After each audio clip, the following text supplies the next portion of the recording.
Wat sê die Bybel? Net die skrif, geen opinies. Wat sê die Bybel oor werk? Moet ons werk? Is dit iets van God af?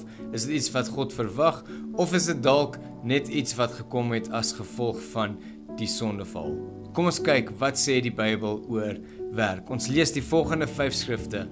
Kolossense 3, Spreuke 14, Ecclesiastes 9, 2 Thessalonicense 3 en Spreuke 16. Kom ons kyk, wat sê die Bybel oor werk? Wat is God se hart en se doel en se mening as dit kom by werk? Die eerste skrif wat ons lees is Kolossense 3 vers 23. Whatever you do, work at it with all your heart, as if working for the Lord. Whatever you do, work at it with all your heart, asof jy daai werk doen vir die Here.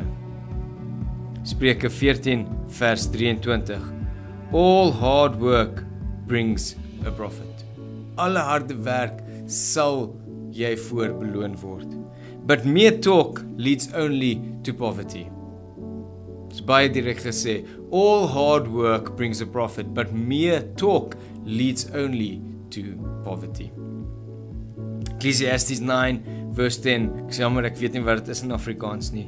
Ecclesiastes 9 verse 10 sê, whatever your hand finds to do, do it with all your might. Wat is die Here se verwagting as dit kom by werk? Whatever your hand finds to do, do it with all your might. In ander woorde, gee jou alles. 2 Thessalonicense 3 vers 10. The one who is unwilling to work shall not eat. As jy nie bereid is om te werk nie, sê die Bybel, you shall not eat. En die laaste vers, Spreuke 16 vers 3. Commit to the Lord whatever you do, and he will establish your plans.